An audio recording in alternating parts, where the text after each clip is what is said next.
Hello, my friend. For tonight, let this be your sleep story. There's no need to worry, just relax and drift into the gentle flow of rest.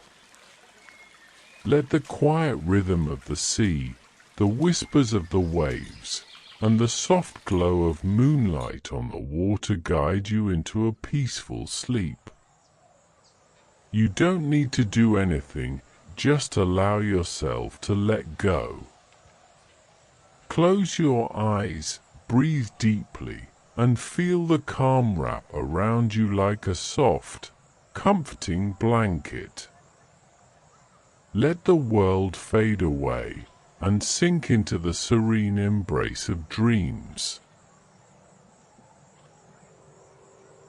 Beneath the low-hanging mists of the Bay of Douarnenez, where the waves move like sighs, and the sky often forgets to shine, there once stood a city unlike any other.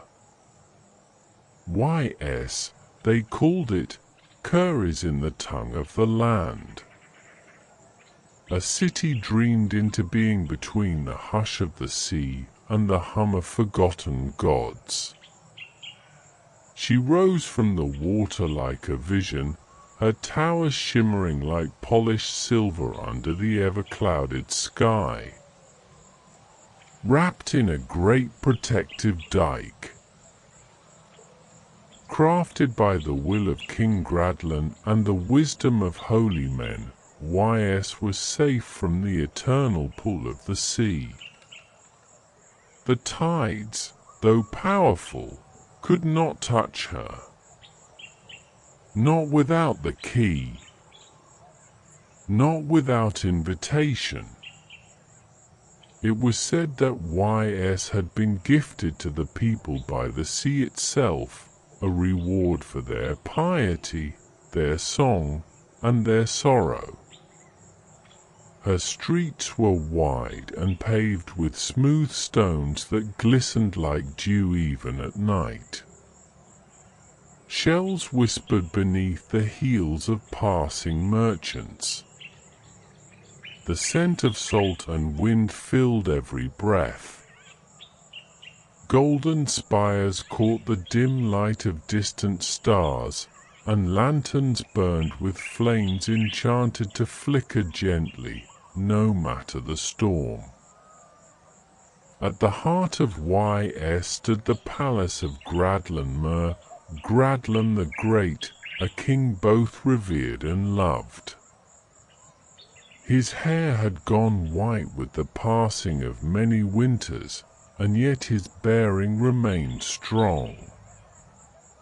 His voice, though low and quiet, carried through the great halls like the tide itself, soft but unstoppable. By his side stood the monk Ganoli, robed in humble grey, with eyes like river stones and hands always folded in prayer. He spoke rarely, but when he did, his words settled into the mind like seeds planted deep. It was Ganoli who had helped design the city's great dike. It was Ganoli who had warned that the sea was not a thing to trust, only to respect. The ocean, he said, never forgot. Together, they had made YS a place of wonder. Trade flowed like fresh water through her ports. Silk and spice, song and sculpture, jewels the color of fire, and tales from lands far beyond the horizon. The city glowed with culture, with music, with invention. And yet, even within the beauty, something else had begun to grow. The winds had changed. Not the ones that rustled the sea, but those that moved within the hearts of the people. A softness had begun to slip into decadence. Laughter, once sacred, became shrill. Feasts, once symbols of community, became bloated parades of vanity. Even the festivals honoring the sea gods, once filled with reverent dances and delicate offerings, began to turn into wild spectacles that echoed through the night and left the streets littered with wine-drenched garlands. In the corners of YS where the lanterns did not reach, secret things stirred. Not all the citizens believed in the old warnings. Not all remembered the bargain made with the tides. And not all were content with the slow rhythm of safety. Among those drawn to this new hunger was Dahut, the king's only daughter. She had been born beneath the full moon, when the waves had turned soft and the clouds wept gentle rain. The people had rejoiced, for it was said she was marked by both the sea and the sky, an omen of greatness. And in many ways, it was true. Her beauty was such that even poets went quiet when she passed. Her mind was sharp, her curiosity boundless. She was brave, wild, and achingly alive. But Dahut's heart was troubled by the silence of perfection. She longed for fire, for freedom, for shadows with teeth. The perfection of YS was too still, too sacred. She often slipped away from the palace at night, cloaked in deep blue, and wandered the markets and alleyways. She listened to sailors' tales of demons and sirens. She sang with street musicians. She danced barefoot by the edge of the dike wall, staring out at the endless dark water, as if waiting for something or someone to call back. Ganoli watched her with wary eyes. The monk had seen this restlessness before in the old stories, in the glint of fallen cities and lost empires.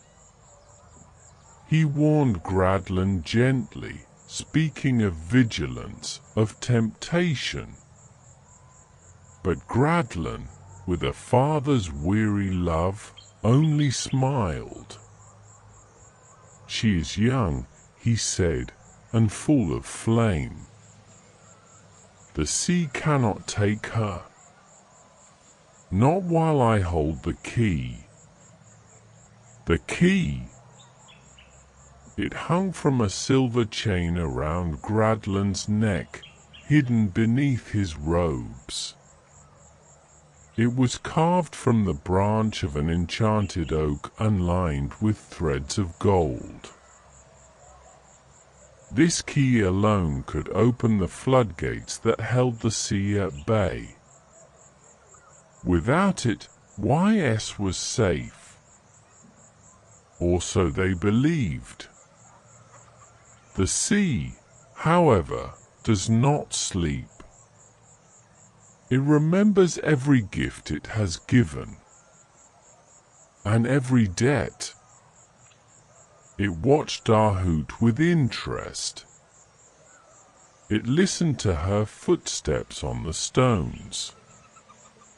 It carried her whispers and dreams out to the distant depths. And in the place where the waves grew cold and quiet, something stirred. A change was coming. But for now, YS gleamed on. Wrapped in her silver walls, Protected by a father's love and amongst prayers, she dreamed her luminous dreams. Her bells tolled gently in the morning mist, and the people slept soundly in the shadow of their legend. Far below, the ocean waited. By day, the city of YS sparkled with laughter, music, and color.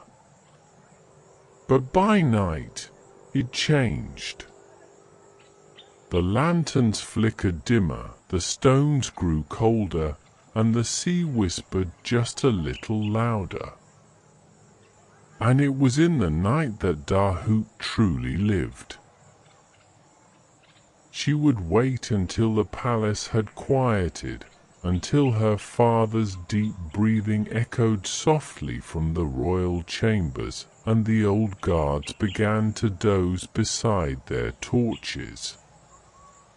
She would slip from her silken bed, cloak her shoulders in deep navy lined with pearls, and steal out into the city like a dream-given form.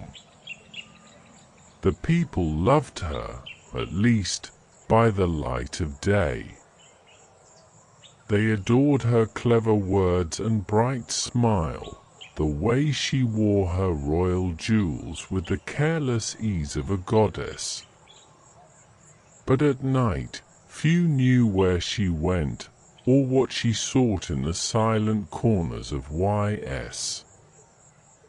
Perhaps not even Dahut herself could answer that. Sometimes she wandered through the harbor, watching the ships sway gently in the moonlit tide.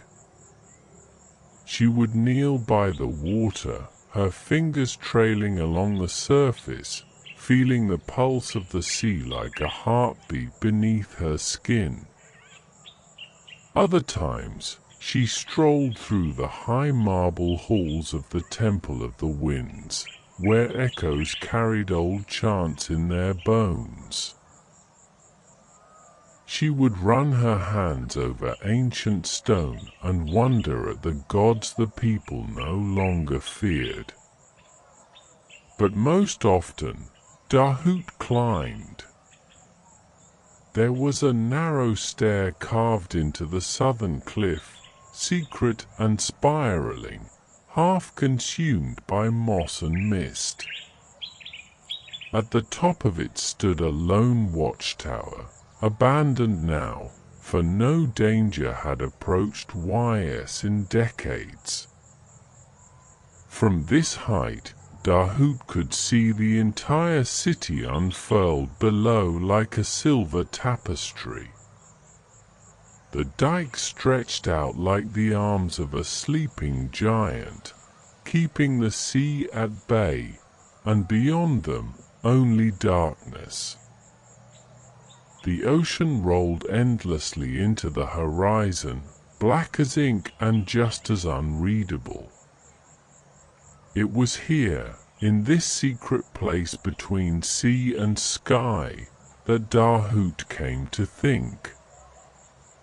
She would sit cross-legged on the stone floor, her cloak spread around her like a starless night, and stare out into the void.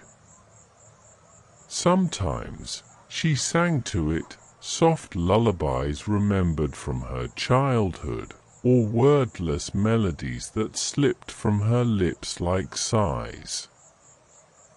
And sometimes the ocean answered,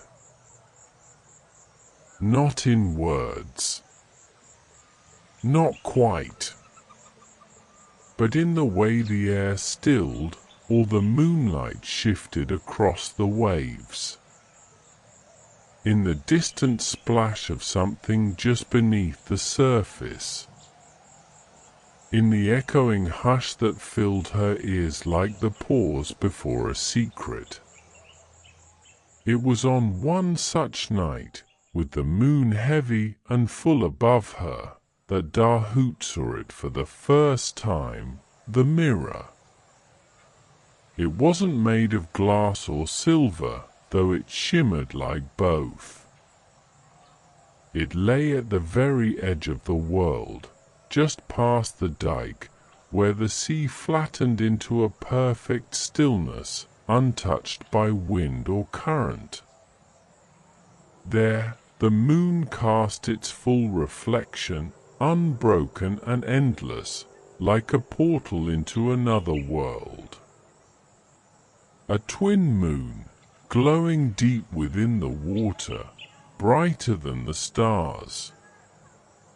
Dahoot stared at it, breath caught in her chest. In the mirror of the moon, she saw herself, not as she was, but as she could be. Crowned in flame, robed in shadow, her eyes aglow with secrets. She was powerful, eternal, free. And in that reflection, she was not alone. Beside her stood a figure cloaked in darkness, his form indistinct but radiant with something ancient. A prince of the sea, perhaps, or a spirit, or something older than both. He stood tall beside her, his hand reaching out, not to claim her, but to invite. Dahoot blinked, and the mirror broke. A breeze rippled the water, and the perfect reflection shattered into 1,000 silver shards. She leaned back, heart racing. Was it a vision? A dream?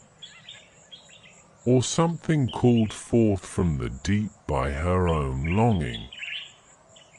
Back in the palace, her father slept with the key to the dike nestled against his chest. Ganoli, the solemn monk, kept silent vigil in the chapel below, praying with eyes closed, but spirit ever watchful. And Dahoot, with the whisper of the ocean still echoing in her ears, turned away from the tower and began her descent. In the days that followed, she returned again and again to the tower, seeking the mirror of the moon. Sometimes it appeared, sometimes it did not. But always, she felt it watching her, some great presence beneath the sea, patient and vast, waiting not with hunger, but with promise. The city continued its slow descent into decadence. More feasts, more wine. The bells of the cathedral rang louder and more often, as though trying to drown out the whispers of discontent. The people laughed harder, danced wilder, and slept less. The market stayed open well past midnight, glowing with golden light and perfumed smoke. No one noticed the slow unraveling. Except Ganoli. The monk had begun to walk the streets at night, robes rustling softly, face hidden beneath his hood. He had seen the city's transformation before, if not in this world, then in the tales passed down from monks older than the mountains. He felt the change in the wind, in the rustling of reeds along the water's edge. He even dreamed of it, walls cracking, towers weeping salt, a voice calling out through the flood. He watched Dahoot from a distance. He saw the way she drifted, untethered from the palace, from the people, even from herself. He warned Gradlin gently again, but the king only smiled that tired, helpless smile. "She is still my daughter," he said, "and I have the key." But Ganoli knew, as all wise men do, that locks mean little if the door wishes to be opened. And Dahoot, she was beginning to listen. The next time she climbed the tower, the moon was gone, hidden behind a thick veil of clouds. The sea below was restless, no longer smooth, but roiling with soft white caps and secret currents. And in the shadows of the cliffside, something waited. A shape. A man, or close to one. Tall. Pale as moonlight. Eyes like the deep. He spoke her name, not aloud, but as a breath inside her thoughts. Dahoot. She should have run. Should have screamed. But instead, she took a single step forward. She was not afraid. He smiled. "You were born for more than this," he whispered. And in her heart, something ancient stirred. The nights of YS were always bright, but tonight the air felt thick, heavy with promise and whispers. The wind, which usually brought the fresh scent of salt and seaweed, carried something else, something warmer, richer. The faint scent of wine, mixed with the faint burn of incense, curled through the streets of the city like a slow, enticing dance. Tonight was different. Tonight, the grand feast was to be held in the royal hall, a celebration of YS's prosperity and beauty, of the bounty that came with the sea and the land. Every noble and merchant, every artisan and sailor, every soul who lived within the silver walls was invited. The feast had become a tradition, a yearly spectacle of excess, where the tables groaned under the weight of roasted meats, ripe fruits, and cheeses that were as smooth as butter. The finest wines were poured in gold goblets, and the music played until the stars began to fade. But in this year, the air held a different edge. The people, eager to escape the dull weight of their day-to-day lives, indulged with more fervor than usual. It was as though the city itself hungered for something more, something deeper. And at the heart of it all, within the warm glow of the feast, stood Dahoot, ever radiant, her dark eyes gleaming with a secret longing. She was the jewel of the night, her gown, embroidered with threads of silver and midnight, shimmered under the chandeliers, reflecting the candlelight in 1,000 different ways. Her lips, painted the color of crushed berries, curved in a smile that did not quite reach her eyes. Her laughter, though sweet, held an edge of something darker, something that those closest to her couldn't place but felt all the same. She sat at the head of the table, next to her father, King Gradlin, who had grown weary over the years. His eyes, though soft with age, still held the strength of a ruler who had defended his people from many threats. But even now, surrounded by his people, the king seemed distant, lost in thoughts he did not share. The weight of his responsibility hung heavily on his shoulders, as it always had, but tonight it seemed to press down on him more than usual. Ganoli was seated at the far end of the table, his dark robe contrasting against the bright colors of the feast. His face was stern, but his eyes watched everything, taking in the excess, the laughter, the wild abandon that surrounded him. He had warned Gradlin so many times before, but his words had become a soft murmur in the wind. The monk, however, never spoke of his fears aloud, not to the king, and certainly not to Dahoot, who had long since stopped listening to anyone but the voice of her own desires. The feast stretched on into the night, the wine flowing like rivers of warmth.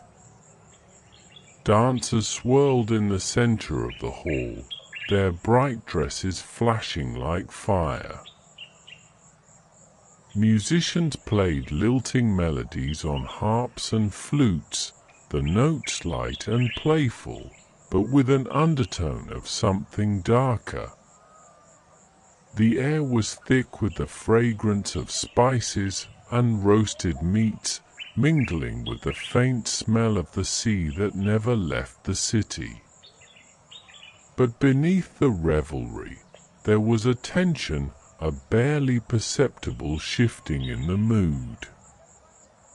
Some spoke of it in hushed tones, others felt it in the clench of their jaws or the way their laughter rang hollow in their ears. They did not know what it was, but it was there, like a shadow hanging over the evening. As the night wore on, a figure appeared at the edge of the feast, a tall man, draped in dark robes, his face concealed beneath a hood. His presence, though silent, sent a ripple through the crowd. People parted before him without thinking, as if the very air around him was charged with some unseen power. The music faltered for a moment, the dancers stilling as if caught in the grip of some sudden, unseen force. But only Dahoot seemed to notice. She watched him from across the room, her eyes narrowing slightly, and for a moment, the world around her seemed to stop. Her pulse quickened. The air around her grew thick, charged with anticipation. The man was tall and lean, his movements slow and deliberate, as if he carried within him some ancient, infinite knowledge. His eyes were the color of the deep sea, a dark, endless, and full of secrets. He moved closer to the table, and as he did, the sound of the feast seemed to fade into the background, replaced by the soft lapping of the waves against the dike. It was as though the world itself held its breath. Dahoot felt a pull, as if some invisible thread connected her to him, drawing her forward. She excused herself from the table with a soft murmur, and as she rose, she felt the gaze of the monk, Ganoli, following her every step. She made her way to the far end of the hall, where the stranger stood, waiting, silent. The people around them didn't seem to notice, too lost in their wine and laughter. But Dahoot saw him clearly, and as she approached, she felt the air between them crackle with an energy she could not name. He raised his head slowly, and his eyes locked onto hers. There was no smile, no greeting, but in those eyes she saw something that made her pulse race, recognition, as though he had been waiting for her all this time. "Princess," his voice was like the smoothest velvet, dark and rich. "How beautiful you have become." Dahoot's breath caught in her chest. There was something about his presence, something that stirred her deep inside, something that made her skin tingle with both fear and exhilaration. I don't believe we've met," she said, her voice steady, though her heart beat faster. "You've known me longer than you think," he replied, his voice low, hypnotic.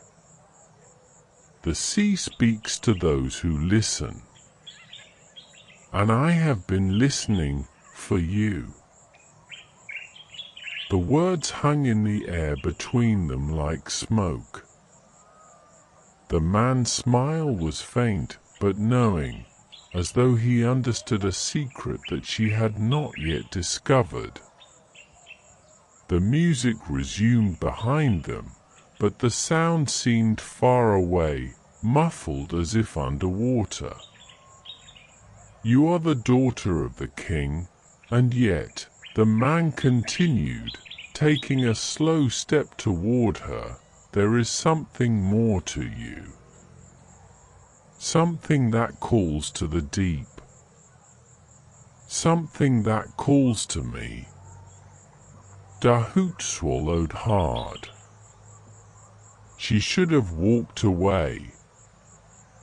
She should have returned to her father, to the safety of the feast, to the warm light and laughter that felt more hollow with each passing moment. But she couldn't.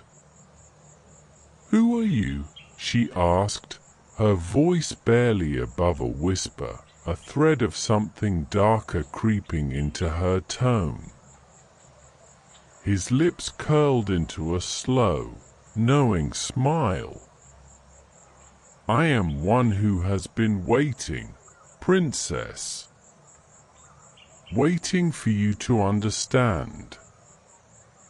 To remember." For a moment, Dahoot felt as though she were sinking, as though the ground beneath her was giving way. The lights of the feast blurred, the sounds of laughter fading into a distant hum.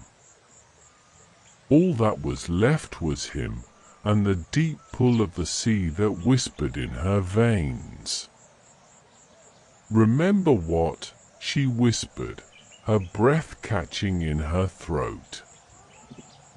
The man stepped closer, his presence overwhelming, the scent of salt and something ancient clinging to him. "Everything," he said softly. "Everything the sea has promised."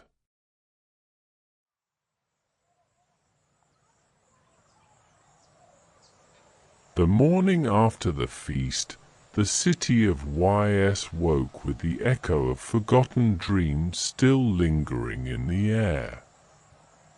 The laughter and music of the night before seemed like a distant memory, fading as quickly as the stars that had shone so brightly. The city, still draped in the glow of candlelight, now felt cold, as if it had been left behind by something important. There was a chill that lingered in the streets, in the very stones, as though YS itself could feel the weight of what had happened. Dahut awoke, but not as she had before. Her eyes were heavy, her mind foggy, yet there was a clarity that had not been there before, an awareness of something pulling at her, urging her toward the depths of the sea. She rose from her bed, her fingers grazing the heavy drapes of her window, watching the sun rise over the waves. The city lay before her like a delicate, silvery mirror, its edges glowing softly in the early morning light. She could still hear the man's voice in her ears. His words echoed in her thoughts, over and over again, like a chant that had woven itself into her very being. "I have been waiting for you." The sea had whispered to her, as it always did, but now it felt different. As if something had been awakened, something that could no longer be ignored. The key. The dike. Her father's trust. It all lay before her in the back of her mind, like a shadowy puzzle that was slowly coming together. The king had always kept the key to the dike close, around his neck, tied to his chest as a reminder of his duty, his protection.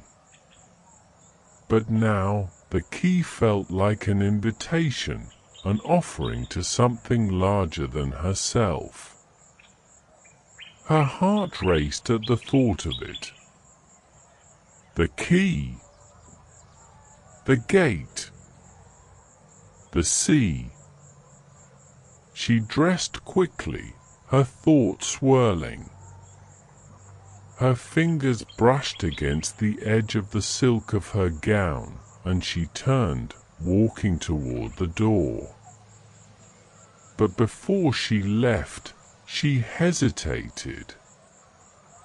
In the courtyard below, the king was speaking to Ganoli. The monk's voice was calm, but there was something in it, a warning, a weariness, that made Dahut pause. She had never liked the monk. He was too sharp in his quietness, too perceptive in his silence. He always seemed to know things before anyone else. And she had long ago grown tired of his warnings, of his looks of quiet disapproval.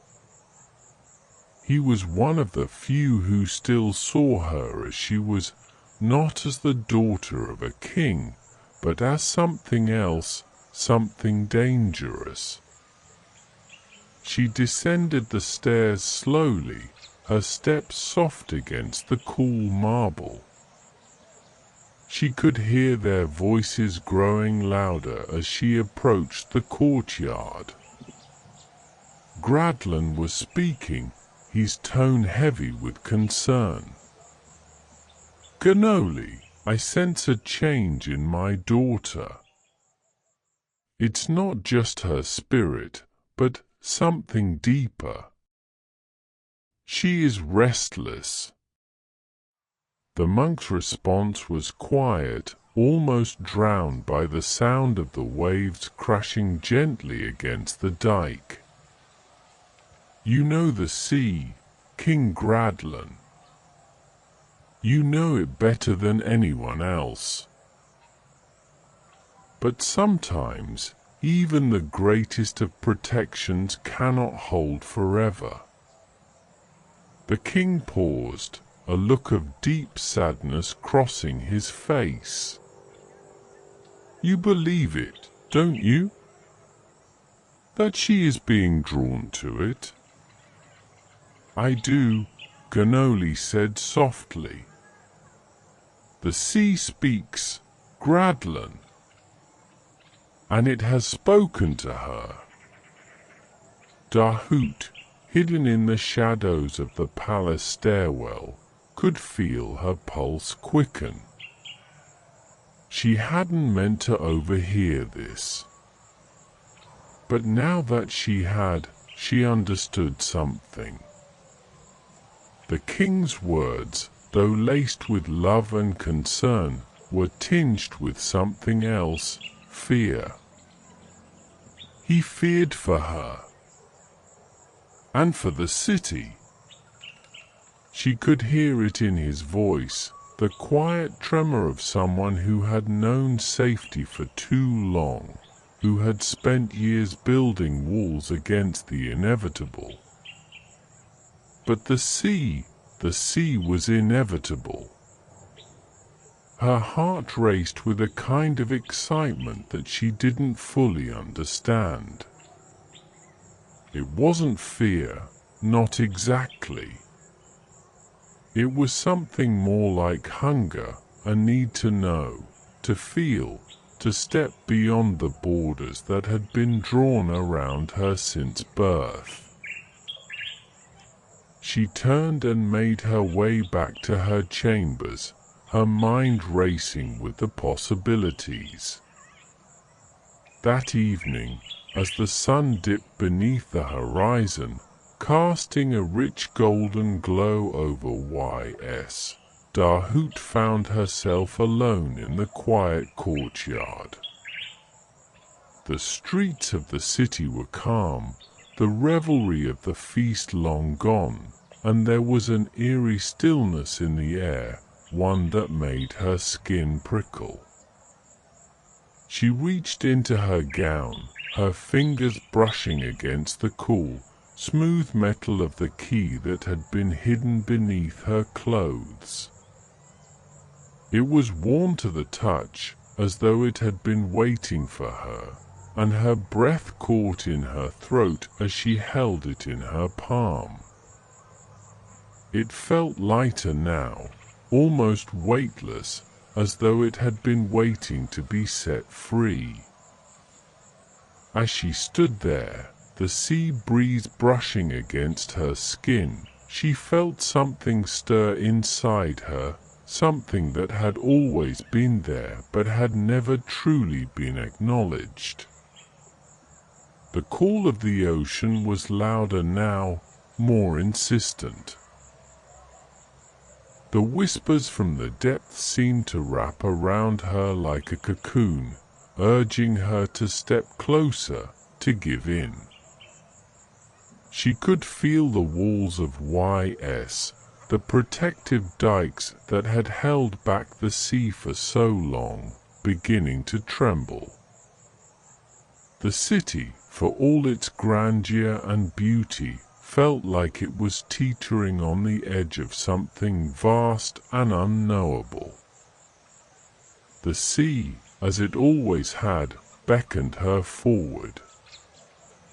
And then, a voice. Soft, like the touch of a hand on her shoulder. Dahoot!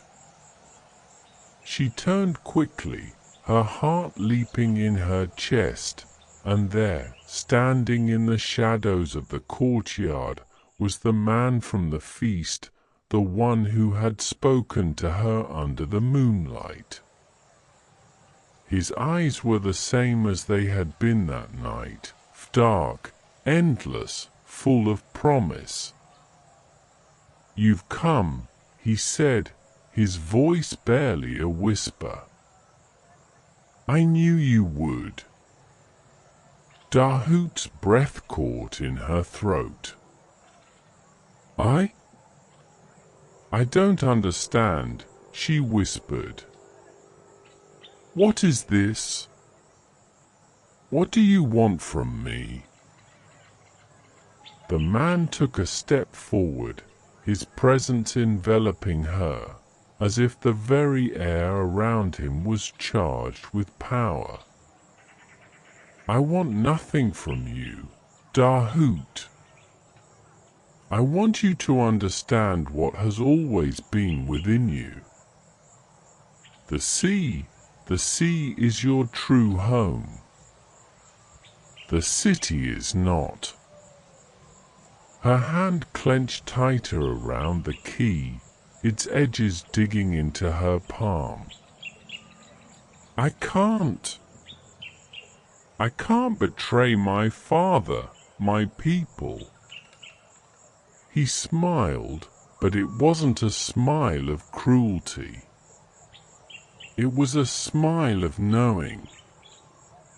Your father loves you, but he cannot protect you from this.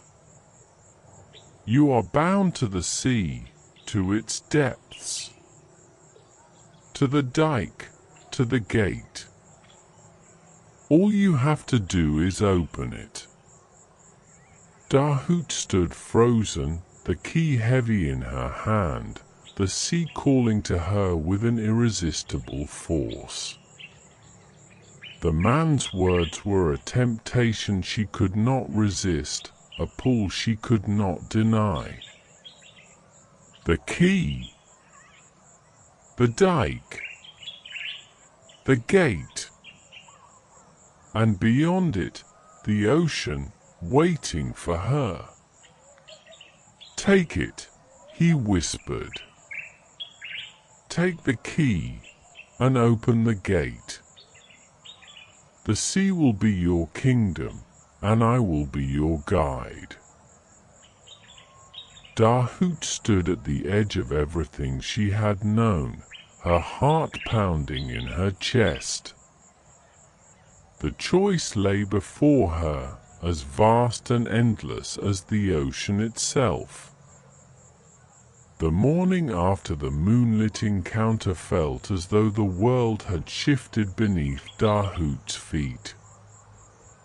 The city of Y.S., ever calm and bright, carried on in its usual way, as though unaware of the storm that had quietly begun to stir within its walls. The streets hummed with the bustle of daily life, the merchants selling their wares, the artisans hammering away at their crafts, the children laughing as they played under the gaze of the watchful towers. Yet, for Dahut, everything had changed. The weight of the key in her hand, hidden beneath the folds of her gown, felt like a secret too large for her to bear. The sound of the sea, once a distant murmur that blended with the city's pulse, now felt like a roaring presence at the edges of her mind, urging her, calling her to action. She couldn't escape it. It was in her thoughts, in the very air she breathed, and in the tremor of her pulse. The man, his voice lingered in her mind, soft, persuasive, hypnotic. The dike, the gate. Open it. Let the sea in. It wasn't just a temptation. It was a promise. A promise of something greater than the gilded cage of Y.S.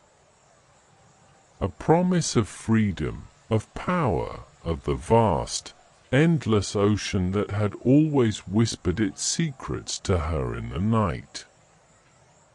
But even now, as she moved through the city, her feet light and her heart heavy, the remnants of her father's love, of his protection, tugged at her. Gradlin, her father, had built this city from the ground up. He had given everything to protect it from the wrath of the sea, from any force that might break its peaceful existence. She had always been the beloved daughter, the jewel of the city, the one who would carry on his legacy.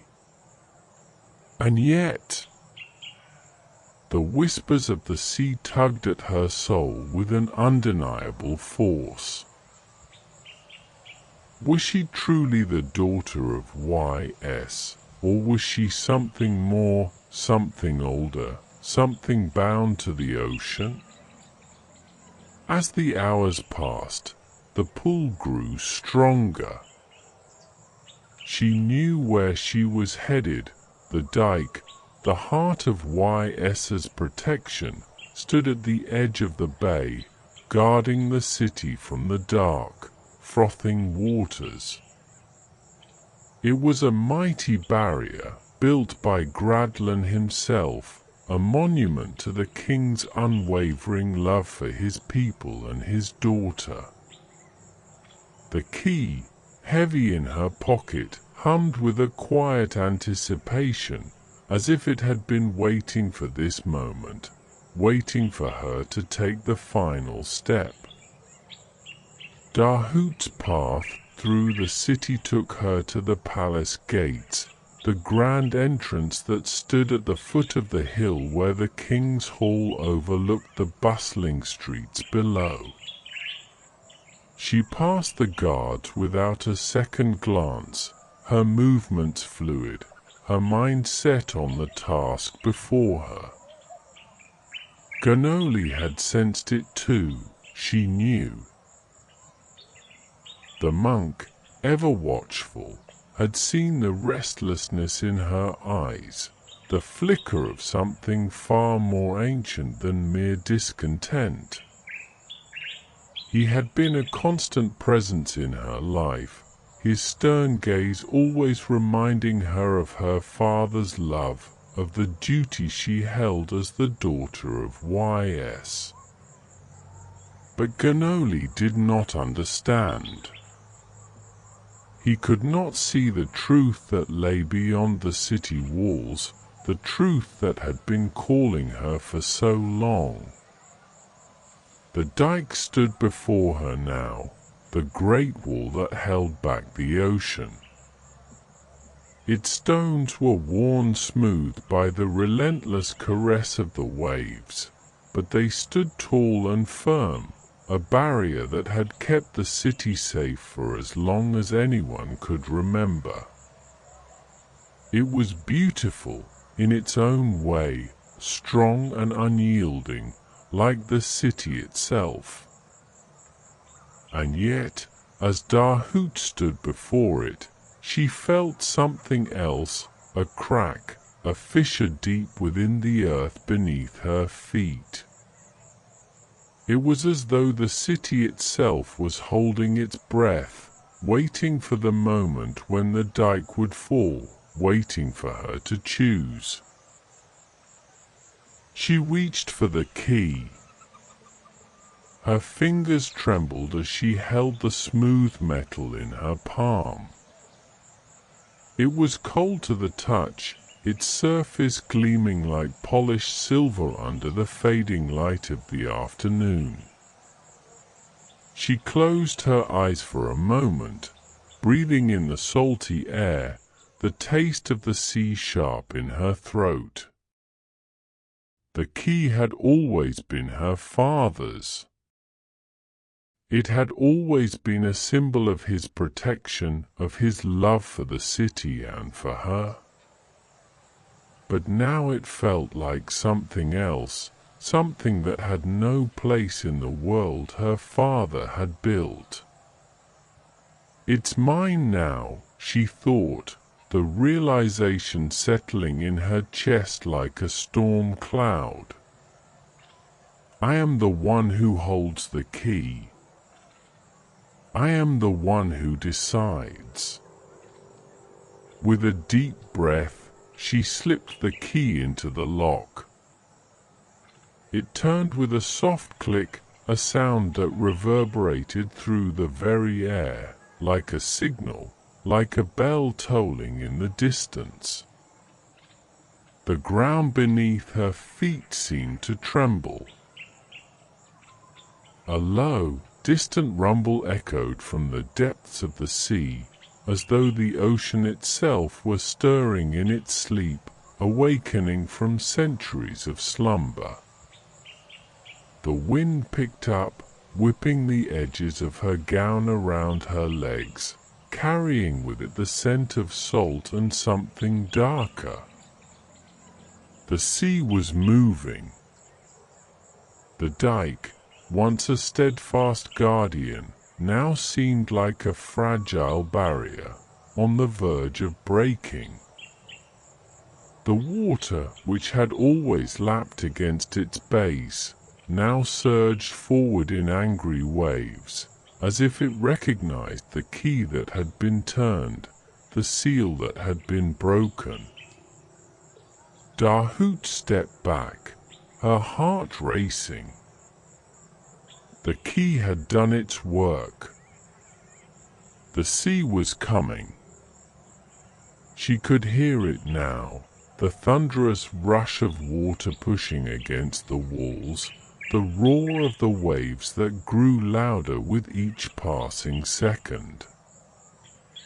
The earth beneath her trembled, the very foundation of YS shaking as the ocean pressed forward, demanding entry. But as she stood there, watching the water rise, she felt no fear, no regret. Only a strange kind of exhilaration, like the moment just before a storm breaks, when everything holds its breath, waiting for the inevitable. The city of YS would fall. The sea would reclaim what was always meant to be its own. And Dahoot, with the key in her hand, would be the one to open the gate. The last barrier was gone. The dike, the final protection of YS, was no more. The city of YS trembled under the weight of its own destiny. The air, thick with salt and anticipation, crackled with an unspoken warning. The sea, once held at bay by the great dike, was now free. It surged forward, a primal force with no mercy, rushing into the streets, sweeping through the marble avenues and the silver walls that had long stood as a testament to the king's wisdom and protection. The water came quickly, swallowing everything in its path, towers, homes, gardens, all those things that had defined YS for so long. The sound of the waves was deafening, a constant roar that filled the ears and rattled the bones. The streets, once so alive with the hum of commerce and joy, were now drowned in the cold embrace of the ocean, the mighty dike now nothing more than a broken promise. Dahoot stood at the edge of the palace, gazing out at the storm that was unfolding before her.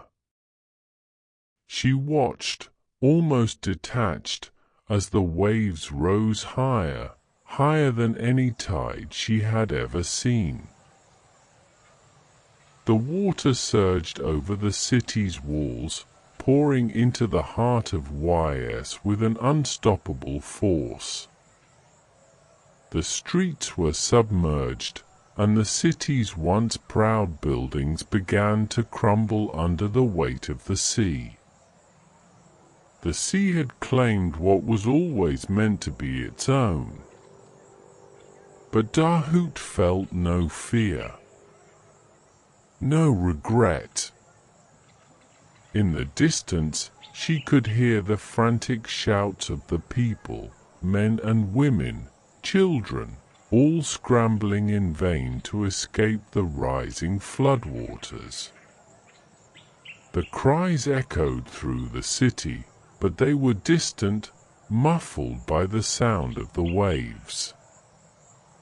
In that moment, it felt as though the entire world had slowed, as if time itself were holding its breath, waiting for the inevitable. But Dahut did not move. She stood still, her gaze fixed on the water that was now swallowing the city whole. The key, still warm in her hand, felt like a talisman, a thing of power and consequence. The choice she had made, no, the choice that had always been hers, was unfolding before her, and there was no turning back. Behind her, she heard a voice that sent a chill down her spine. Dahut! She turned sharply, her heart thudding in her chest. There, standing in the shadows of the palace, was her father, King Gradlan. His face, once filled with pride and love, was now a mask of grief and shock. His eyes, wide and filled with disbelief, met hers.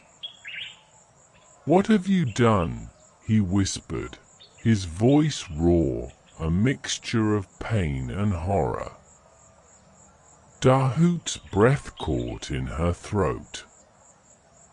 For a moment, she saw him as the man he had always been, the protector of YS, the father who had loved her unconditionally, the king who had built the city from the ground up.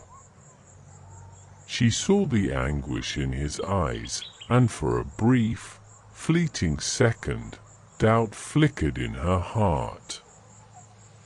But then the sea surged again, crashing against the walls of the palace, and the sound of its fury pulled her back.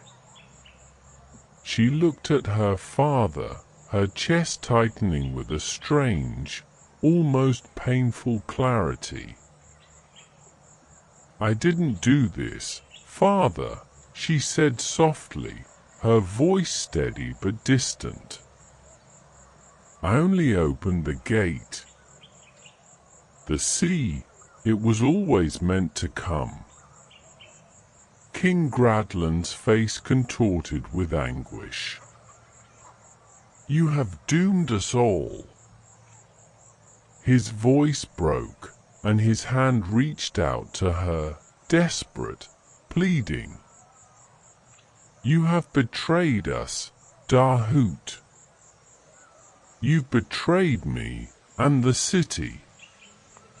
You've doomed YS." Dahut flinched, her heart shattering in two. The weight of his words struck her like a blow.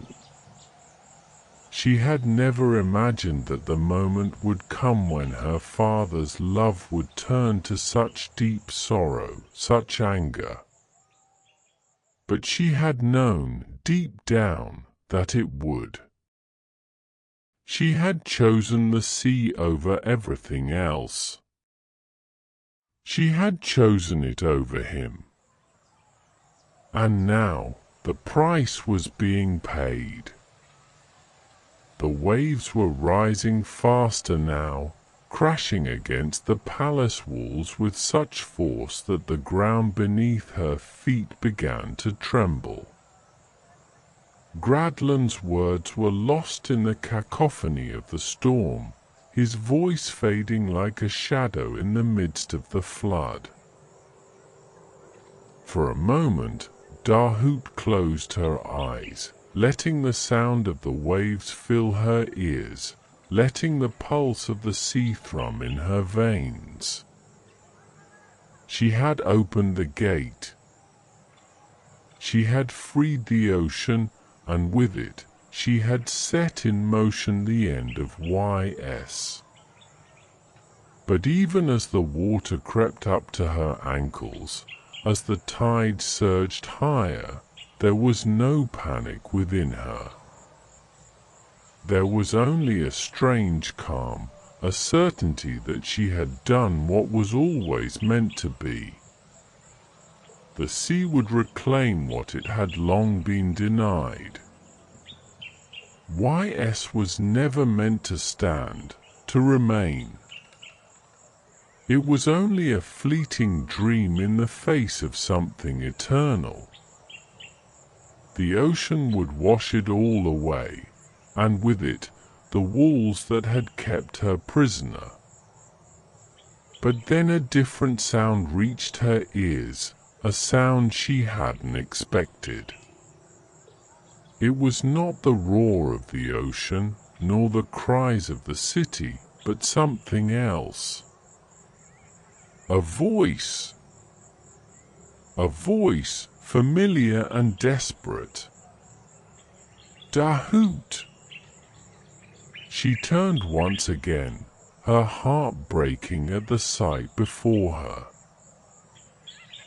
King Gradlin, his face pale and soaked with the salt of the sea, was riding toward her on Morvarkach, the legendary steed of the ocean, its eyes dark and endless like the depths of the sea itself. The king's expression was filled with sorrow, but there was also something else in his gaze, something unspoken, something that still burned with love. "Father," Dahoot whispered, her voice barely audible over the waves. Gradlin rode toward her, his face resolute, as though he had come to accept the inevitable. "Come, Dahoot," he said, his voice thick with emotion. "You are my daughter. You are my heart. I cannot abandon you, even now. Come with me. I will take you away from this." But Dahoot, her gaze fixed on the rising waters, shook her head slowly. "No, father. It is too late for us. It is too late for YS." For a long moment, they stood in silence, the king and his daughter watching as the ocean consumed everything. The city, their home, was slipping beneath the waves, lost to the depths. King Gradlin's eyes filled with tears, and for the first time, he seemed to understand. He nodded slowly, the weight of everything pressing down on him. "Then go, Dahoot," he whispered. "Go, and let the sea claim you. Let it claim us all." With a broken heart, Dahoot mounted Morvarkach behind her father, and they rode together into the depths of the sea, the last remnants of YS sinking beneath the waves. She could hear the faint sound of church bells tolling somewhere deep below, the final echoes of a city that would never be again. As they rode, the ocean embraced them, and Dahoot felt the last of the city's light fade from her soul. The sea had claimed her, and in doing so, it had claimed everything. The sea had claimed YS, the once great city now nothing more than a distant memory buried beneath the endless waters of the Bay of Douarnenez. The waves, ever restless, whispered the tale of the kingdom that had risen and fallen in the span of a breath. And in the deep, where the city's ruins now lay, something lingered, a presence, both ancient and eternal. Dahoot felt it in her bones, the call of the sea, the pulse of the world she had long yearned to return to. She had ridden with her father, her heart torn between the love she still held for him and the inescapable pull of the ocean that now ran through her veins. But as the waters closed in around them, she had felt herself change. Something deep within her had shifted. The curse of YS, the curse of her own desires, was complete. King Gradlin, with his heart broken and his eyes heavy with sorrow, had realized too late the price of their escape. As the waves surged higher, the horse Morvarkach faltered, the great steed struggling against the pull of the ocean. Gradlin, his grip slipping from the reins, looked at his daughter one last time, his face etched with grief. "Dahoot," he whispered, the word barely carried on the wind. "I loved you." But in that moment, as his voice faded away, the sea took him. Gradlin's form disappeared into the depths, swallowed by the very ocean he had once sought to protect them from. Dahoot, alone now, rode with the ocean as her guide, her soul entwined with the depths. She could feel it, the ancient magic, the power of the sea that flowed through her like blood, awakening something primordial within her. The salt in the air tasted like freedom, like the truth she had long buried in her heart.